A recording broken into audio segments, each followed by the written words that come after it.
Did you not eat today, ma'am? You look like you're gonna pass out, the boy said from the end of the counter. Tasha froze with the heavy tray in her hands. The smell of fries and burgers rising up like a joke her empty stomach did not find funny at all. Her vision had gone a little fuzzy around the edges again, and for a second the bright lights of the Peach House Diner in southwest Atlanta seemed too sharp, like someone had turned the whole place up too high. I'm fine, baby. Don't worry about me, she said, forcing a smile as she set the tray down in front of a family in booth 5. Her voice came out too thin, and she grabbed the back of a chair for just a moment to steady herself before the manager, Mr. Dale, could see. The boy sat alone at the counter, a beat-up backpack at his feet, a gray hoodie zipped up, even though the air inside was warm. He looked maybe 16, his hair too long, his brown skin a little ashy like he had slept outside, his eyes sharp and worried as they followed her. You don't look fine, he said quietly. You're walking like my grandma when she forgot to take her pills. Tasha almost laughed at that, but her mouth was too dry. It was 3 in the afternoon, and she had been on her feet since 6 that morning, pouring coffee, carrying plates, smiling her big friendly smile. And the only thing she had put in her own mouth all day was water from the tap in the back. Her stomach had stopped growling hours ago, and now just ached, deep and dull. You gonna order something, or just insult me all shift? She asked, trying to make it sound like a joke as she slid a menu over to him, hoping he would look down so he couldn't see how her hand shook. He gave a small half-smile, the kind that showed he understood she wasn't truly mad. I'm not trying to be rude, he said. I'm just saying, you look tired. He glanced at the menu, his finger tracing down the list way too slow, like every price hurt. Tasha knew that look. She had worn it herself too many times at the grocery store, pretending to pick while really counting every dollar in her head. We got a lunch special, she said in a softer voice, pointing to the cheapest thing on the board. Grilled cheese and fries. You can get water for free. He nodded, relief flickering across his face.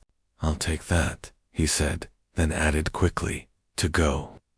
Mr. Dale liked it when homeless folks took food outside, not sitting too long inside, where the regular customers could complain. Tasha wrote the order and slid it to the window, feeling her knees wobble. Her last $10 had gone into the little hand of her 8-year-old daughter, Naya, that morning for a school field trip fee. There was nothing left for a staff meal. Not that they really got to eat much on shift anyway. Mr. Dale said food was for customers, not for picking in the back. And if he caught you with so much as a fry in your mouth, he docked it from your check. You still on your feet, Tasia? He called now from the register, his eyes narrow under his thick glasses. No breaks till 4. We're short today. Yes, sir, she answered, swallowing down the dizziness that climbed her throat. Her stomach twisted as a plate of chicken and waffles slid through the window right next to the boy's grilled cheese. For one wild second, she pictured herself grabbing a piece of chicken and running, just running out the door and not coming back. But then she saw Nia's face in her mind and pushed the thought away. She had rent to pay. She had a little girl waiting at the after-school program with a hungry belly of her own.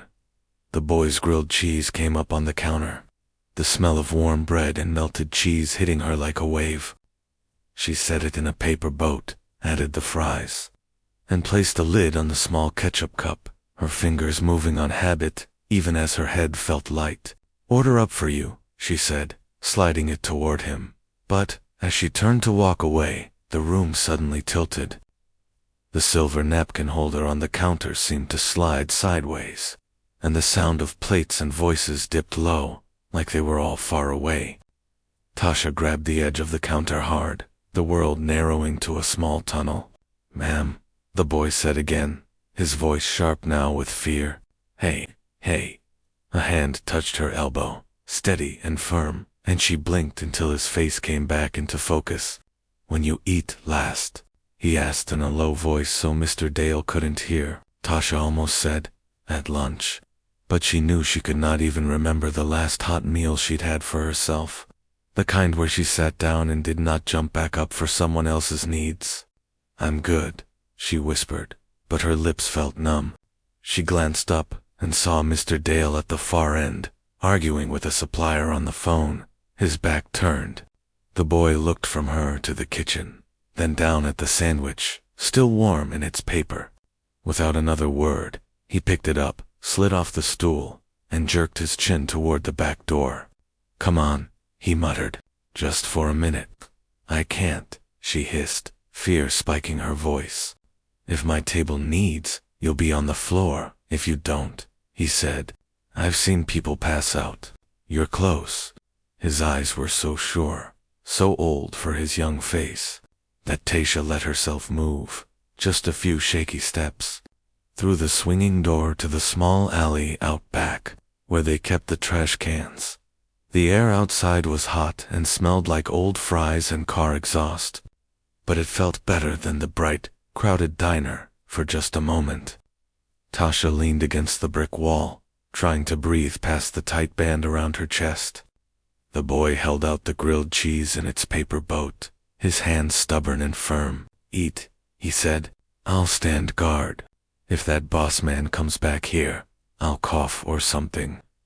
"Child, I'm not taking your food," she said, though her eyes kept sliding to the sandwich like it was some kind of shining thing. "You paid for that. You need it." A small smile tugged at his mouth. "You need it more," he answered. "I ate yesterday at the shelter.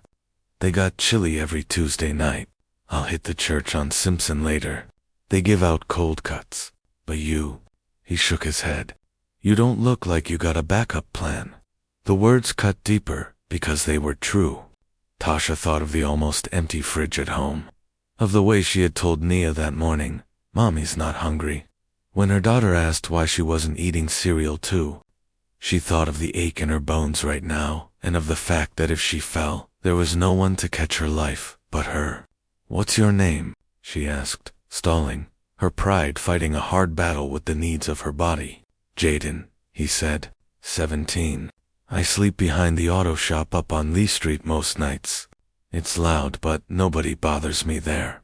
He said it like it was nothing, like sleeping on cold concrete was normal. A tiny red light over the back door blinked, barely noticed. Part of the new cameras Mr. Dale had put in a few weeks back, after money went missing from the register. Tasha had grumbled about the little black domes in the ceiling inside, always watching, but she forgot now that the back door had one too, its eye taking in every move they made. "Please," Jaden said, pushing the food a little closer. "My grandma always said, don't let grown folks fall if you can help it. She would haunt me if I walked away right now." Something in his voice, the way he mentioned his grandma like she was a holy thing, broke the last piece of Tasha's resistance. Her hand shook as she took the warm paper boat, her fingers brushing his. "Half," she whispered. "We split it. Deal." He grinned then, a full grin that made him look like the kid he still was. "Deal," he said, and he tore the sandwich into two almost equal pieces, with careful fingers, giving her the bigger half without making a show of it. Tasha sank down on an upside-down milk crate by the trash cans, lifting the sandwich to her mouth as if it were something precious. The first bite hit her tongue and she almost cried from how good simple bread and cheese could taste when your body was empty. Warmth spread through her chest, slow and deep, as she chewed, her eyes closing for a moment. "Lord, that's good," she whispered. Jaden sat on the other crate, eating his smaller half fast, like he had learned never to take his time with food that could be taken away. "You got kids?" he asked between bites, nodding toward the little heart-shaped necklace around her neck with NIA written inside. She touched it out of habit. "One," she said. "My girl. She's 8. Smart as anything. Thinks I can fix the whole world if I just try hard enough." There was a tired pride in her voice that made Jaden's eyes go soft. "You're already fixing a piece of it," he said. "You bring people their food, make them feel seen.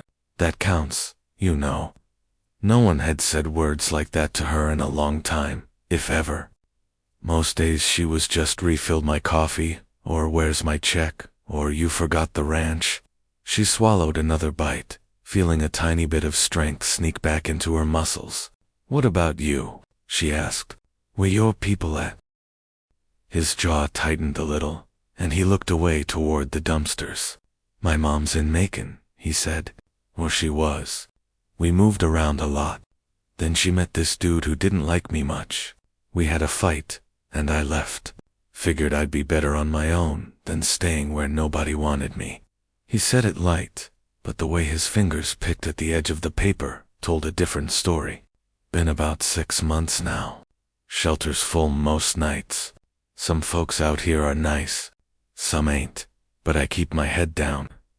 Tasha felt a hot spark of anger on his behalf, mixed with an old, sharp pain of her own, remembering the day her own father had packed a bag and walked out the door and never walked back in. You still a baby, she said softly. You shouldn't have to figure out where to sleep every night. He shrugged one shoulder. I'm not dead, he said. I got feet, I got hands, I got this hoodie. Could be worse. He glanced at her again. And I got this sandwich until I gave it to you. There was no bitterness in his tone, only a strange kind of peace. She stared at him, at his thin wrists, at the dirt under his nails, at the clear care in his eyes.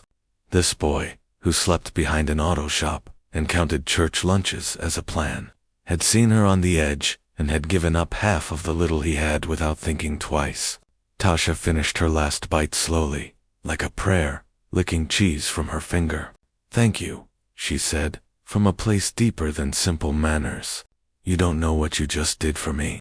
You'd do it for someone else, he answered, like it was no big thing. Inside, through the thin door, plates clinked, and someone called for more coffee. Tasha stood, feeling the floor steadier now, under her worn sneakers. You stay safe, you hear, she said. And if you ever got a few dollars and want a hot plate, you come ask for Tasha. I'll do what I can. He nodded, shouldered his backpack, and slipped down the alley, his gray hoodie blending into the city like he was made of shadows and light both. When Tasha stepped back into the diner, the air conditioning hit her skin and the noise washed over her again. She grabbed the pot of coffee and slid into her rhythm, table to table. But something inside her was different now, lined with the warmth from that simple sandwich and the quiet strength in Jaden's eyes. She moved faster, but not from panic this time. Her steps were steadier, her hands less shaky. The world looked a tiny bit less harsh around the edges. She was wiping down table 7 when she heard Mr. Dale's voice boom from the back. Tasha office now. Her whole body tensed. The good feeling dropped like a stone in her gut. Somebody must have told on her, she thought. Maybe a customer had seen her slip out back.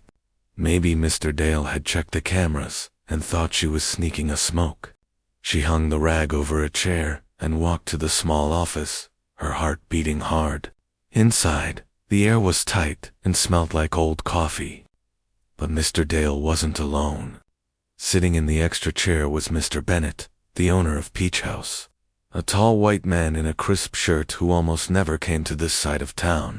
Tasha had seen him twice in 3 years, both times when he wanted. Something changed. Her mouth went dry again, but not from hunger this time.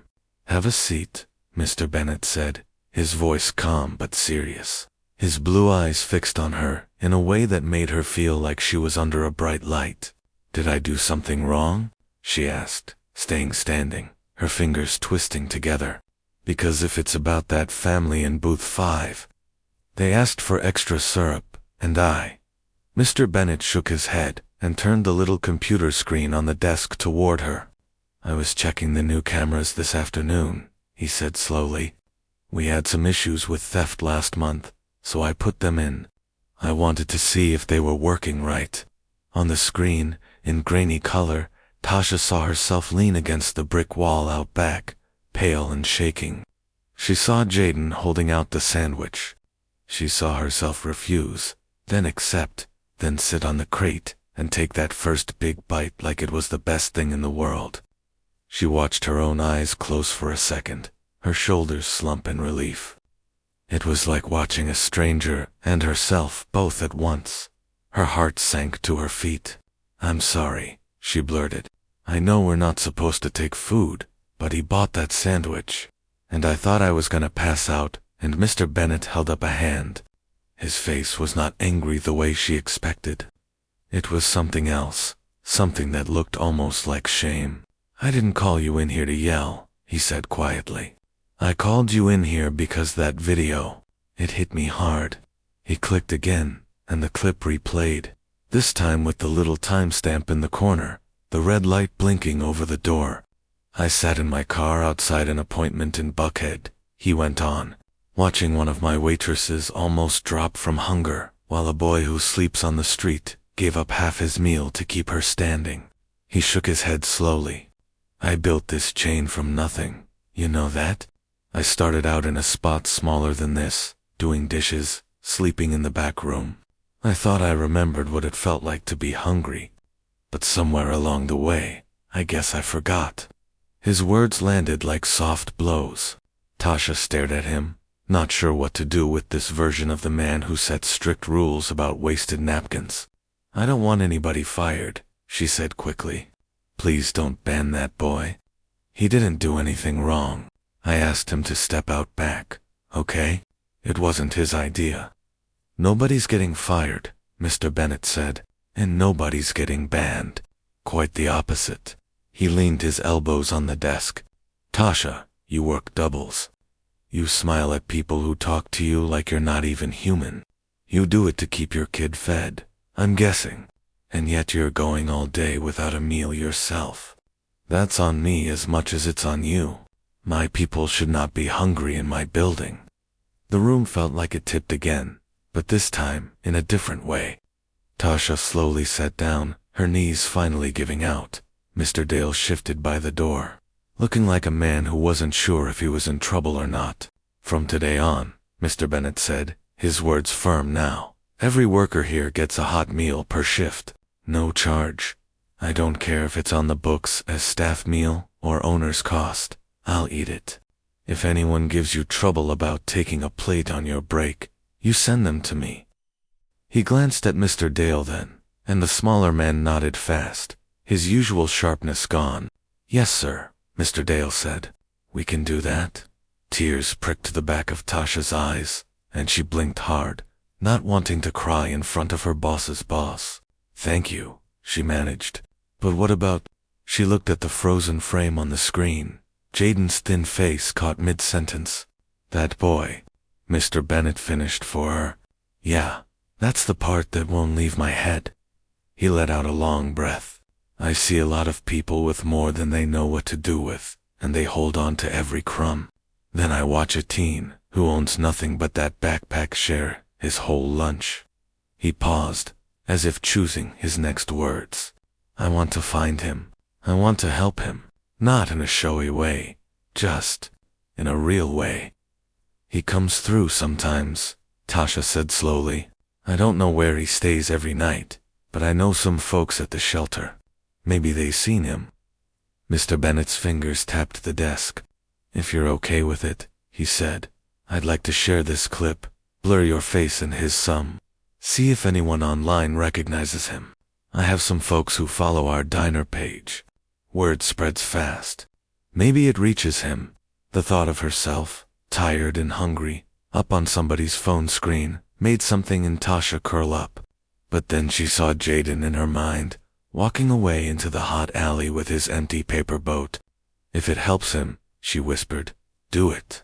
The next day Tasha's phone buzzed on her break in the tiny locker room, buzzing so much it almost walked off the shelf.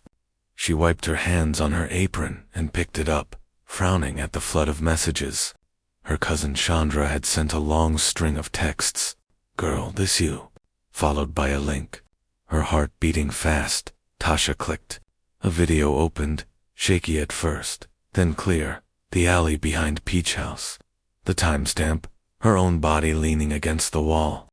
The caption read, "Homeless teen shares his only sandwich with waitress who hasn't eaten all day." This is what real kindness looks like. Her face was a little blurred, and so was Jaden's, but she knew it was them. The clip had a number under it so big her mind could barely read it. 300,000 views, she whispered. By night, that number was over 1 million. Comments poured in, calling Jaden hero, calling Tasha strong. Some asking why a woman with a job was so hungry in the first place. Others answering in sharp words. Tasha did not have the energy to read. Mr. Bennett came in more than once that week, checking on things in person. The first evening he walked through the doors. A bucket of fried chicken sat on a back table labeled staff meals in black marker. Tasha had already eaten a real plate of food before her shift, and when she picked up Nia later and told her, her daughter's eyes had gone wide. "You get to eat at work now." "For real?" Nia had asked, like it was Christmas.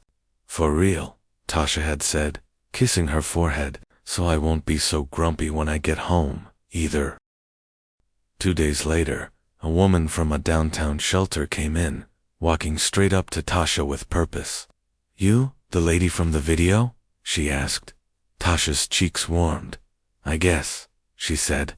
"Depends who's asking." The woman smiled. "Name's Miss Carla. I help run the youth shelter off Simpson." "That boy in your video? I know him. Comes by some nights when we got space. Calls himself Jaden. Disappeared last week. Had us all worried." Relief and worry tangled inside Tasha at once. "He was just here," she said. "Gave me half his sandwich like it was nothing." Miss Carla nodded, eyes soft. "That's him. Gives away everything he gets. Stubborn as all get out." She pulled a worn phone from her pocket and tapped a number. "We've been sharing the video, too. Some folks set up a little fund for him online, enough to get him a few months in a room if he'll take it." Tasha listened as she left a message, her mind racing faster than the orders coming in from table 8. Later that afternoon, the bell over the front door jingled, and there he was, standing in the entrance. The same gray hoodie hanging off his bony shoulders, his backpack slung low. He looked smaller under the bright lights than Tasha remembered, like the online world had made him bigger than life, while his real body stayed 17 and tired. He scanned the room, unsure, and then saw her. "Hey," he said, lifting a hand in a shy wave. "Heard I'm famous or something." Tasha didn't care that she was in the middle of a shift. She wiped her hands and walked straight over, pulling him into a quick, fierce hug before he could step back. "You scared people," she said. "Miss Carla been looking everywhere." He stiffened for a second, then let himself relax, just a little, in her arms. I didn't know folks would care," he mumbled.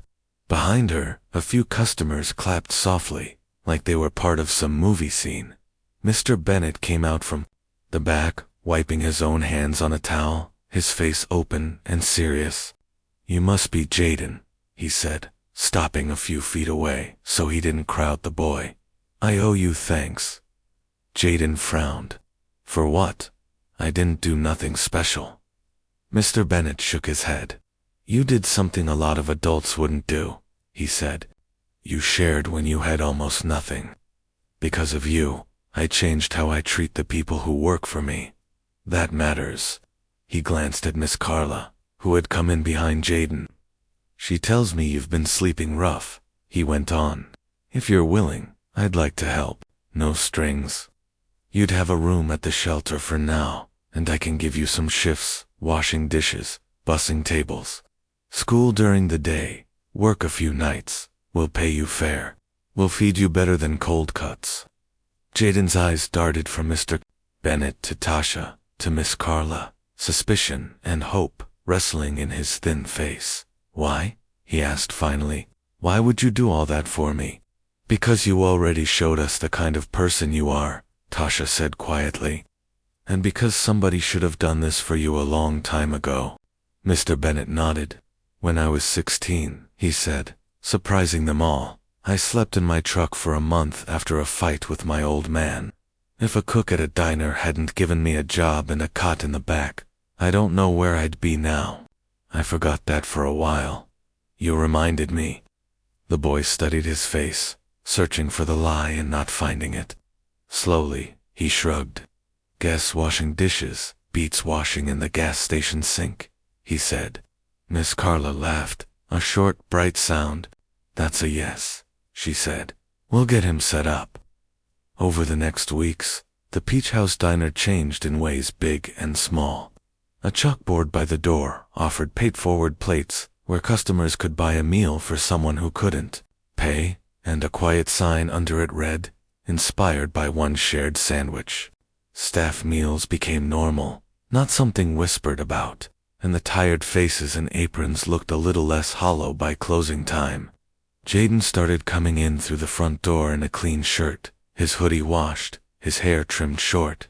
He moved fast between tables, with a bus bin in his hands, learning the dance of the diner. On his first payday, he held the envelope like it was made of glass. "First honest money I ever made," he said to Tasha in the break room, his eyes shining. "Feels different. You earned every cent," she told him. "And you started it with a sandwich that wasn't even paid back then." He grinned. "Guess it got paid now," he said. Months slipped by, turning the hot Atlanta summer into a softer fall. Tasha still worked hard, but there was food in her stomach now when she carried trays.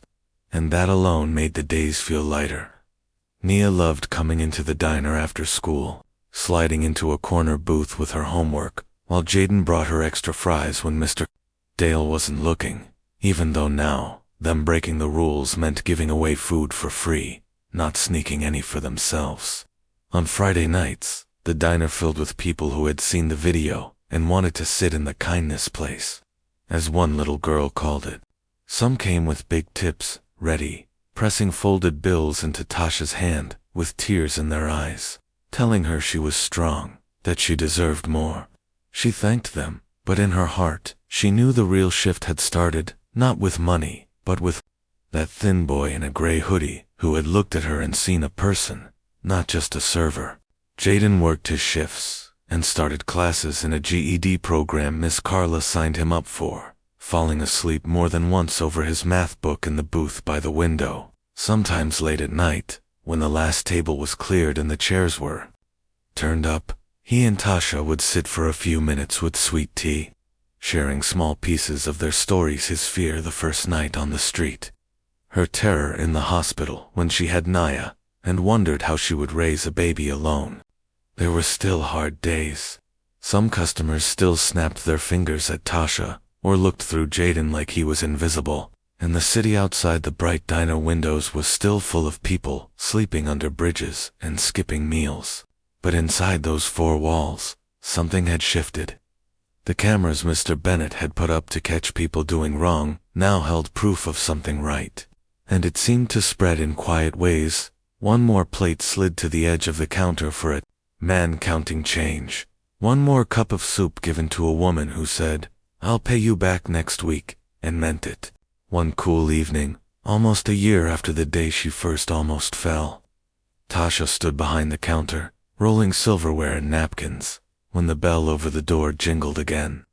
A girl in a dirty pink jacket stepped in, her arms wrapped tight around herself, eyes darting the way Jaden's had once done. She moved toward the counter, then stopped, clearly unsure. "We're closing in 20 minutes, sweetheart," Tasha called gently. "You need a table." The girl's stomach answered for her with a loud growl, and her cheeks flushed. I don't have money," she mumbled, already turning to go. Before Tasha could move, Jaden stepped out from the kitchen, wiping his hands on a towel. He took in the scene in one quick look, his face softening. "Hang on," he said to the girl, his voice easy. "You like grilled cheese?" She nodded, hope and fear fighting in her eyes. "Best thing on the menu," he said. "Wait right here." He turned to Tasha. "We still got one more paid-forward plate left tonight." She checked the board. One little chalk mark stood alone. "We sure do," she said, her throat thick. Jaden slid behind the counter, grabbed a plate, and in a few minutes set a hot sandwich and fries in front of the girl, just like the one from that first day. "This is on somebody who came before you," he told her. "Just promise, when you can, you'll be kind to somebody else." The girl's hands shook as she picked up the sandwich, tears shining in her eyes. Tasha watched them, her chest so full, it almost hurt, seeing the circle complete in front of her net, and kindness, giving and receiving, moving from one set of small hands to another. She thought of Jaden's first words to her, of the blinking red light over the door, of Mr. Bennett's face when he said, "I forgot what it was like to be hungry," and of her own child sleeping at home with food in her belly, because of all of it. As the diner lights reflected off the chrome and glass, Tasha knew that their lives had been changed forever by a boy who had almost nothing but still chose to share, and she understood deep in her bones that the people who have the least often give the most, and one small sandwich can feed a whole world of hearts.